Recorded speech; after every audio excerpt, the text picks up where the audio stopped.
중국인들이 동시에 점프를 하면 지구가 멸망한다는 이야기가 있을 만큼 중국의 인구는 상상을 초월하게 많습니다. 유럽, 북미, 호주 전체 대륙을 합친 숫자보다 중국에 사는 사람들이 더 많죠. 놀라운 사실은 중국 땅을 이렇게 절반으로 나눴을 때 이 선을 기준으로 무려 전체 인구의 94%가 살고 있습니다. 야경을 보면 그 차이는 더욱 명확하게 보이는데요. 중국의 인구는 왜 이렇게 한쪽으로 심하게 편중되어 있는 것일까요?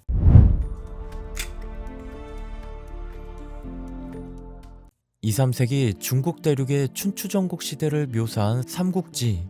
이 삼국지의 위촉 5 이 세 나라를 봐도 역시나 모두 동쪽에 위치해 있는데요. 무려 1800년이 지난 지금까지도 동쪽 편중화는 변함이 없는 걸 확인할 수 있습니다.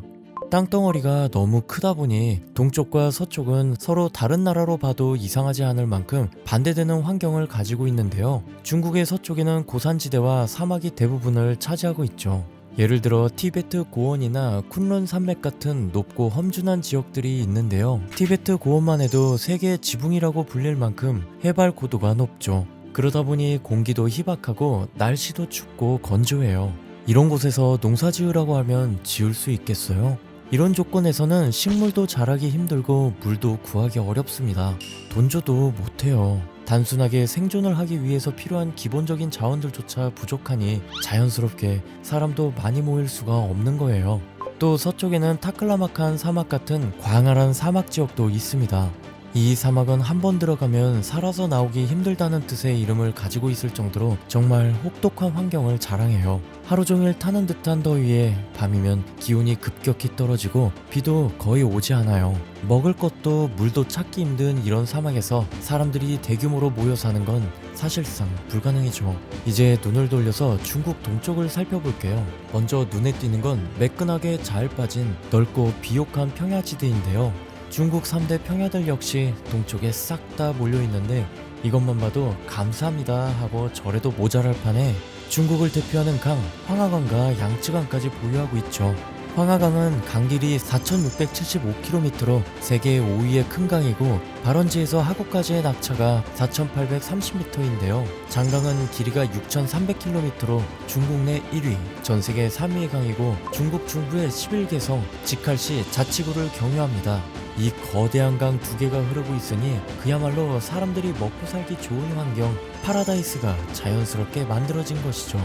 특히 중국 문명의 요람이라고 불리는 황하강은 세계 4대 문명 중 하나로 꼽히는데요. 세계 4대 문명이라 불리는 이집트, 메소포타미아, 인더스, 황하 문명 모두 거대한 강 근처에 자리 잡고 있는 것을 보면 인류 문명의 발전은 물과 떼려야 뗄 수 없는 관계인데요. 전 세계에서 가장 긴 강인 아프리카의 나일강은 매년 토지를 비옥하게 만든다고 해서 이집트의 선물이라고 불렸습니다.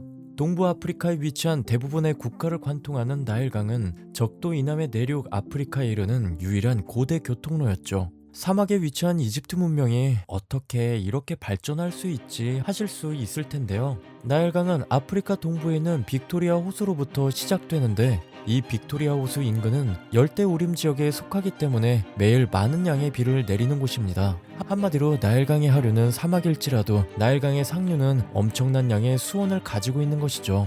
그렇게 빅토리아 호수로부터 강물을 따라 내려가게 되면 나일강의 주요한 원천인 백나일강과 청나일강이라 불리는 두 개의 큰 강이 합쳐지게 됩니다.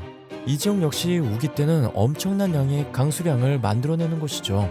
이 지역의 기후를 사바나 기후라고 하는데 이 기후의 특징은 건기와 우기가 있어서 비가 아예 오지 않거나 정말 많이 오는 두 종류의 시기가 있다는 것인데요. 그래서 나일강 유역은 3월에서 6월은 최저 수위를, 그리고 7월에서 10월에는 홍수가 나타납니다.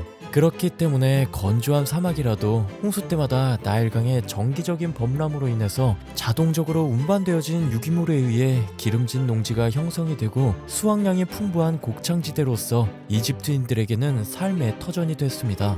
달력의 개념이 없었던 그 시절, 이집트인들은 별이 태양과 동시에 뜨는 날로부터 두어 달이 지나면 나일강이 범람하는 사실을 알아내고 계절성 홍수도 사전에 예측을 하고 대비를 할 수 있었는데요. 별을 통해 홍수의 시기를 알아내는 과정에서 천문학과 측량술이 발달하게 되고, 이를 기초로 한 나일강 일대의 대대적인 광기수로 건설로 나일강의 기적을 만들어낼 수 있었습니다. 크게 이 두 가지 이유로 다른 4대 문명과는 다르게 고대 이집트 왕국은 3000년 이상이나 단일 왕국으로 지속될 수 있었다고 하죠. 나일강 주변에 인구가 몰려들고 마을이 만들어지자 이는 점차 왕국으로 발전하게 되고 여러 가지 직업과 신분이 생기기 시작합니다. 여기에서 최상위 계급인 파라오를 정점으로 한 총 5개의 신분 제도가 생기게 됐죠. 특히 이집트인들은 자연에 많이 의존했는데요. 그랬기 때문에 농업과 직접적 관련이 있는 태양신을 가장 많이 숭배했습니다.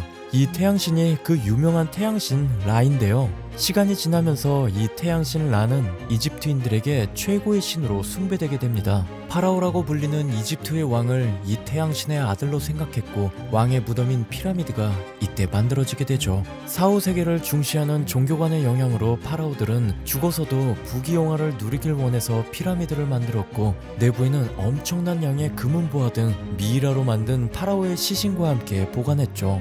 그리고 피라미드 바깥에는 사람 얼굴에 사자몸을 한 스핑크스를 만들어 파라오의 무덤을 영원히 지키도록 했습니다. 자, 다시 이제 중국으로 돌아와서 중국 동쪽의 황하와 양쯔강 역시 홍수와 가뭄을 극복하며 농업 기술을 발전시켰습니다. 특히 교통수단이 발달하지 못한 고대 시기에는 강이나 큰 하천이 주요한 교통로 역할을 수행했는데, 배를 타고 다른 지역과 물건을 교환하면서 문화와 기술의 교류를 촉진시켰고 문명의 발전에 큰 도움을 주었습니다. 이 토지비옥도를 보더라도 노랗게 칠해진 중국의 동쪽 황하와 양쯔강이 있는 화북평야 쪽은 생산력이 다른 땅에 비해 월등히 높은 것을 볼 수 있죠. 말 그대로 꿀땅이에요. 물이 있는 곳에 사람이 모인다라는 말이 있죠. 물이 풍부한 곳에서 최초 문명이 시작된 이후 오늘에 이르기까지 인류는 여전히 강유역의 환경 조건에 지대한 영향을 받으며 살아가고 있습니다. 보다 엄밀히 말하자면 문명 발상지는 단순히 강 주변이 아니라 특정한 기후 조건을 지닌 곳이라고 봐야 하죠. 엄친아급 능력치를 지닌 중국 동부 역시 기후까지 사기적입니다. 말 그대로 다 가졌어요. 계절이 뚜렷해서 농작물 재배에 적합하고 날씨도 극단적으로 춥거나 덥지 않아요. 예를 들어 겨울에는 그렇게 춥지도 않아서 남방만 자활하면 생활할 수 있고, 여름에는 덥긴 해도 서쪽의 사막처럼 사람을 지치게 하는 뜨거운 더위는 아닙니다. 반대로 서쪽은 절망적이게도 기후가 아주 극단적입니다.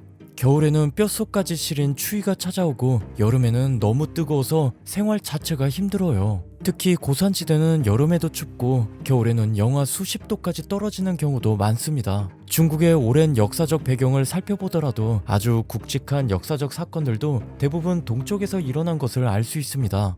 중국의 첫 번째 통일제국인 진나라도 바로 이 동쪽에서 시작됐습니다. 진시 황제가 전국을 통일한 후 중국 역사에 새로운 장을 열었죠. 이후 한나라, 당나라, 송나라 등 대부분의 강력한 제국들도 동쪽에서 시작됐어요. 여기서 또 하나 재미있는 점은 중국의 역대 수도들이 대부분 동쪽에 위치해 있었다는 사실이에요. 중국의 역대 수도들, 예를 들면 베이징, 시안, 난징 같은 도시들이 모두 동쪽에 위치해 있어요. 이 도시들은 당시의 정치, 경제, 문화의 중심지였죠.